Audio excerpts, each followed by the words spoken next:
Welcome back to Face the State on this Sunday morning. There are some special elections on Tuesday to fill some seats in the legislature that are open. One of them is to replace Linda Orange, the state representative who died in the fall. And with us today, the two candidates vying for that seat, Brian Smith, a Democrat, and Mark Decaprio, a Republican. And gentlemen, thank you so much for being with us here this Sunday morning. And Mr. Decaprio, I'll begin with you. I'll ask you both the same question first right off the bat. Why are you the best choice to replace Representative Orange? That's a great question, and it's great to be here today. Why am I the best choice? Basically, my whole purpose, my overarching purpose in running in this race is to try to make Connecticut a more affordable state to live in. So to keep working families here, keep retirees here, make our state more affordable. Mr. Smith, why are you the best choice? Well, so I've lived in the same town as Linda throughout her time in the legislature. Actually, I've been in Colchester for more than 37 years, so I've known her for a long time. I know her reputation as a great listener and a person who was able to make many friends across the aisle and through working collaboratively with people to get things done for the communities in the district. That's the same kind of experience I had locally on the Board of Selectmen and the Charter Adoption Commission, as well as the Board of Finance. And it's something that I think I can replicate, perhaps not as well as Linda, but I can certainly come close, and I'm gung-ho to try. You both just watched our segment on tolls. It's going to be a big issue on Tuesday as voters go to the polls and, of course, throughout the year. If Governor Lamont said to you, Mr. Smith, I want you, if elected, to support my toll program as it was laid out by Keith Bannoff in that previous segment, would you vote for tolls? Not with just that little information that we heard, although that's more than I've heard so far, to be honest with you. Mostly what I've heard are ideas that have been thrown against the wall. And one of the things I've been telling to voters in the district is that I'm not going to make a decision without really understanding what is behind all of the toll issue. You know, I'm a person who doesn't love tolls like everybody else. Frankly, it hasn't been raised that much with me, to be honest. The people that have talked about it have been both for and against, but more people are interested in issues like social service delivery and health care. So in terms of tolls, are you open to supporting them? Yeah, right now, I would say I'm open to supporting them or voting against them. I've told people that as well, and they've been supportive of that position only because they don't have the information either. Mr. Decaprio, what do you think about tolls? Are you open to supporting them or are you against them? I've been opposed to that whole initiative from the start. So that's something I just look at as another tax that's going to happen for our residents in the state. And if it's a truck-only tolling initiative, that's something that's going to be passed down to the consumer, down to the residents of the state also. So it's not something that's just going to happen just to a certain segment of the transportation community. So there's not a toll proposal you could support under any conditions? I'm a no tolls person. Let's talk a little bit about some of the other ways that this could be financed, perhaps the rainy day fund. Do you support using the rainy day fund? That I don't support, no. I don't. I mean, you know, we heard it just a few minutes ago on your earlier segment. You know, that rainy day fund is there for the times when we need it most. And if there is an economic downturn in our future, we're going to need every penny of that to help people, you know, get through their lives and to support our economy without having to raise taxes. During the recession, I was out of work for 15 months, so I went on extended unemployment benefits. And I would hate us to go through another recession as severe as the last one and find people in a position where that's not an option, or it's an option that they have to wonder whether it's going to be for them when their initial benefits run out.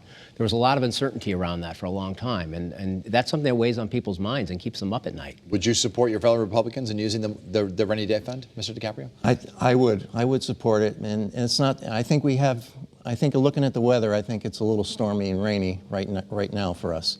You know, one of the things, the Special Transportation Fund, that over the years, since I think it's the inceptions around 2000 when that started, there's been almost up to like $1 billion that have been taken out of that fund.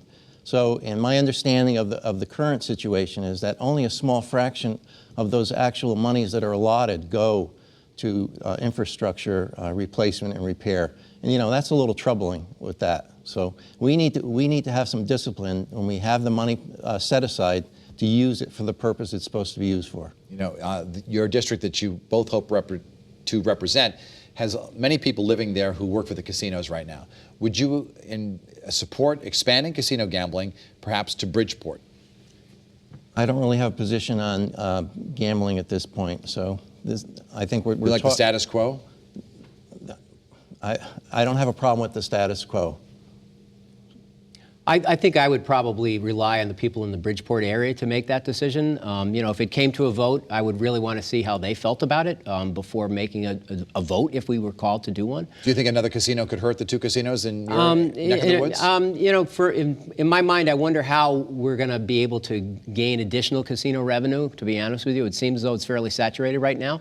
But again, I mean, I don't believe generally in making a decision or staking out a position without having the facts, and I don't know what the numbers are like, except what we hear in the news, which is that over time casino revenues have dropped, and that's probably because of the additional options that have appeared in other markets nearby.